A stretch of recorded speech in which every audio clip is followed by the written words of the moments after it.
Primeira pergunta, esse procedimento fere o princípio da isonomia? Ou seja, você permitir que empresas que em tese estariam desclassificadas, estariam com seus objetos inadequados ao edital, participarem do processo licitatório da fase de lance. Vamos imaginar aqui que a empresa B, a empresa D, tivesse com um problema na proposta dela, mas ela participou da fase de lance, né? Ela induziu os licitantes a reduzirem seus preços. Isso fere o princípio da isonomia, ou seja, porque não permite que sejam todas as propostas colocadas numa mesma situação na fase de lance? Penso que não. Penso que as empresas, a relação numa licitação deve se dar entre as empresas e a administração pública diretamente, não entre elas. Se a empresa A empresa B tem condições de chegar até R$94 mil, ela vai ofertar o seu lance. Ah, mas eu dei um lance imaginando que a empresa D pudesse atender o objeto. A rigor, eu nem sei se a empresa D atende, porque eu não vou analisar jamais a proposta dela. Mas ele pode alegar isso. Fui induzido a erro. Você não foi induzido a erro. Você foi perguntado se queria dar um lance e deu o seu lance. Isso feriria o princípio da isonomia? Eu penso que não. Caso a empresa B seja desclassificada, o que nós devemos fazer? Então, nesse exemplo aqui, a empresa B ganhou, eu vou analisar, me debruço sobre a proposta dela e a proposta dela está inadequada à licitação. O que é que eu faço? Desclassifico e chamo a segunda colocada. Procedimento simples. Mais fácil que isso. Agora tem uma consequência.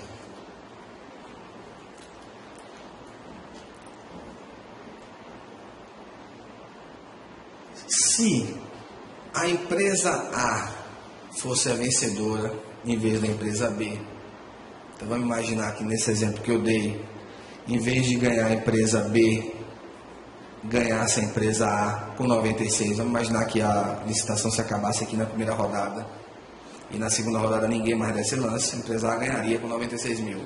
Eu me debruço sobre a proposta dela e descubro que a proposta dela não atende ao edital. Consequência, chama a segunda colocada. Mas aí vai surgir um questionamento, que é o seguinte: senhor pregoeiro, se o senhor tivesse desclassificado a empresa A logo de início, como manda o inciso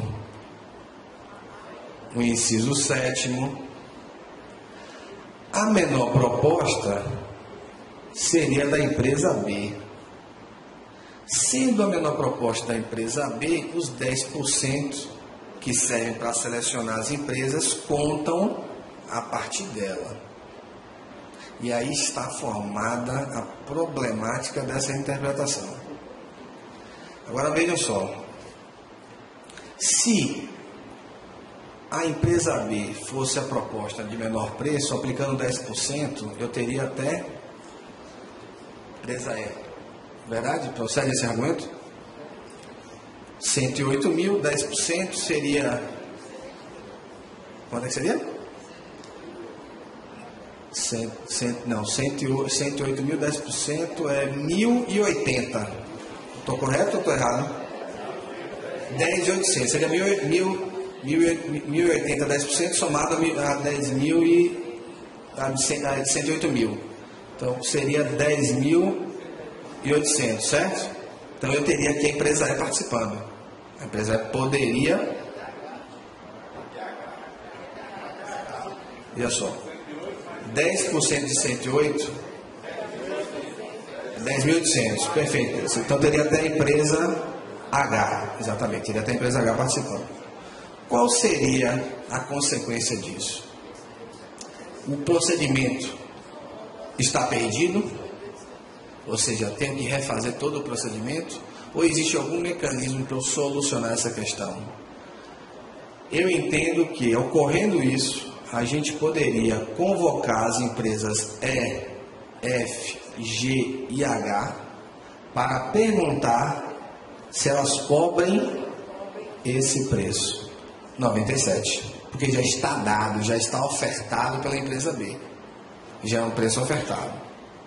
Se essas empresas cobrirem o preço, a disputa se reinicia a partir dali, ou seja, eu vou aproveitar todos os atos até até onde eu não posso aproveitar. Onde é que eu não posso aproveitar? Não posso aproveitar a seleção das empresas, mas eu posso aproveitar o lance que a empresa B deu, eu posso aproveitar o lance que a empresa C deu, eu posso aproveitar o lance que a empresa D deu, e posso convocar essas empresas a ofertarem os seus lances para tentar cobrir o preço de 97 mil.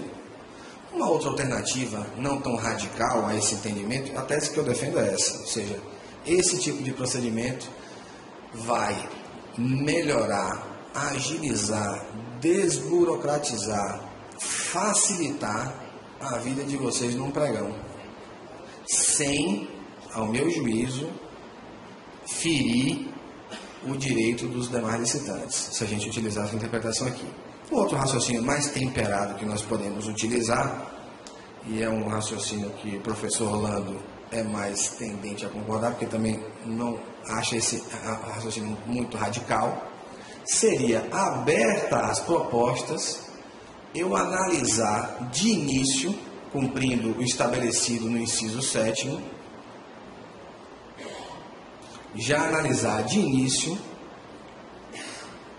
a única proposta que pode alterar o quadro, que é a primeira colocada. É a única proposta que lá na frente, se vier a ser desclassificada, se vier a ser vencedora e vier a ser desclassificada, pode alterar o quadro de seleção.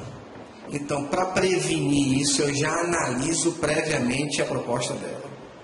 Certo? Então seria essa uma outra interpretação. Mas pode acontecer também de você analisar a proposta dela, desclassifica. Aí chama a segunda, analisa, aí seleciona a partir da segunda. Aí faz a sessão do pregão. Chega no final, a empresa ganha. Aí pergunta, alguém tem recurso? Quem é que vai recorrer? Adivinha? A empresa A, que foi desclassificada, evidentemente. Ou seja, eu não restringo tanto o âmbito de discussão, né?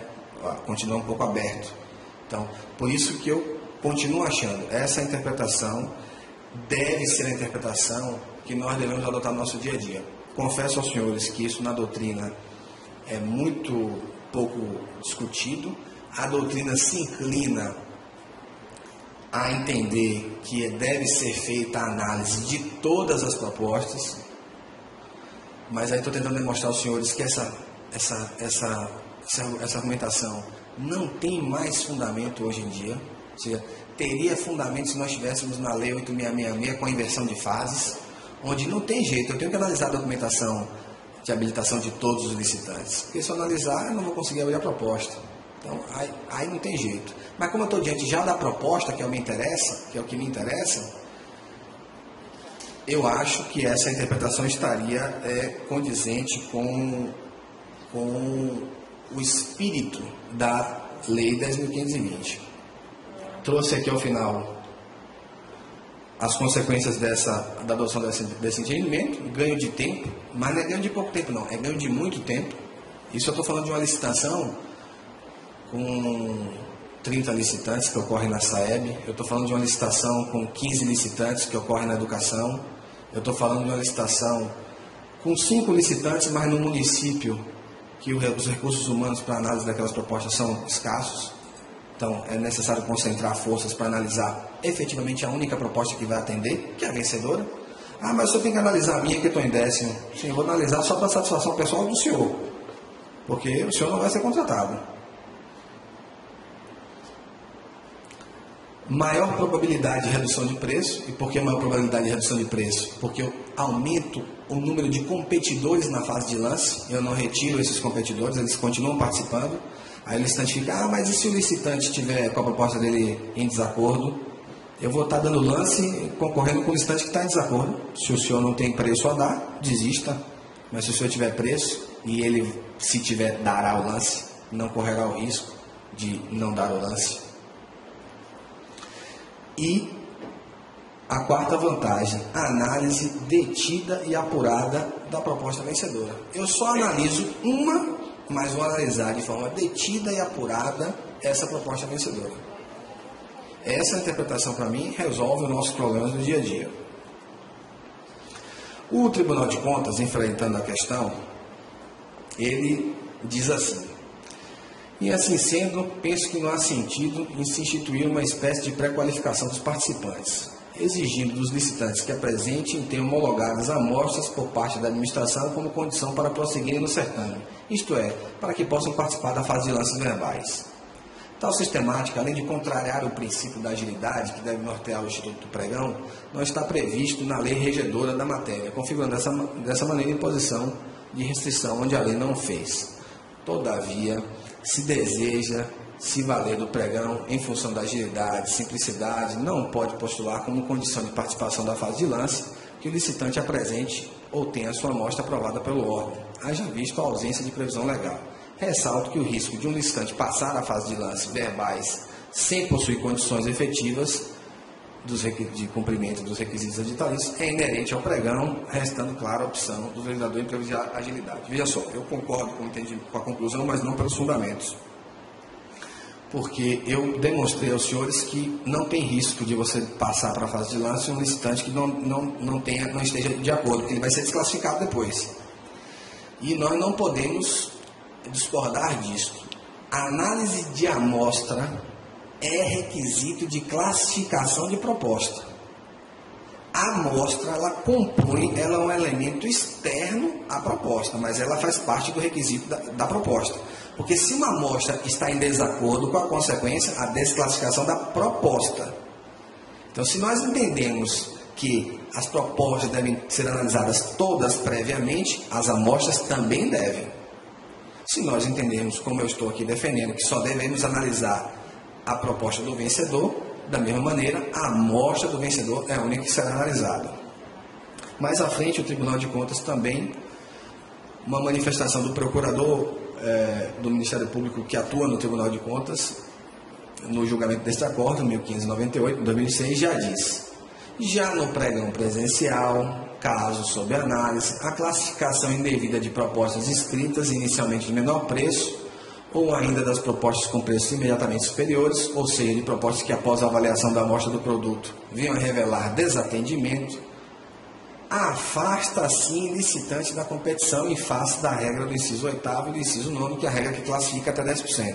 Ou seja, o procurador foi contra esse entendimento. Ele entendeu que você selecionar uma proposta em desacordo afasta outros licitantes. Eu estou tentando demonstrar que isso não afasta. Se lá na frente descobrirmos que essa proposta está em desacordo, eu reconvoco aquele licitante que seria, em tese, classificado para ofertar o seu lance. Prossegue o TCU ainda no acordo 1182, já agora em 2007. Preservado o princípio da celeridade, inerente à modalidade de pregão e com vista a garantir a qualidade dos produtos adquiridos pela administração pública, é aceitável que se exija a apresentação apenas por parte do licitante vencedor de amostras de material de consumo a ser adquirido no certame. Aí ele deu uma solução concreta, particular a um caso específico, que vai de acordo com o meu entendimento, mas que se restringe somente a amostras. Ora, se eu posso somente solicitar a amostra do vencedor, por que eu não só posso analisar a proposta do vencedor? Obviamente obedecida essas minhas premissas aqui, né? Ou seja, se essa proposta vier a interferir na classificação dos licitantes, a gente deverá refazer essa classificação convocando o licitante que inicialmente seria selecionado. Eu trouxe aqui para vocês uma citação de um escritor americano que diz: as leis das instituições, como os relógios, de vez em quando precisam ser limpas, revisadas e postas no horário real, que eu acho que é o que nós precisamos fazer, olhar com esses olhos para a Lei 10.520. Não podemos olhar para a Lei 10.520 com o olhar do passado, com o olhar da Lei 8.666, com o olhar antigo, que foi bom no tempo que existiu. Agora nós estamos numa outra era, que se renova, é verdade, porque o pregão já existia, mas que deve ser interpretada, ao meu juízo, dessa maneira. Eu agradeço a atenção de vocês. Este era o primeiro tema que me foi dado a apresentar.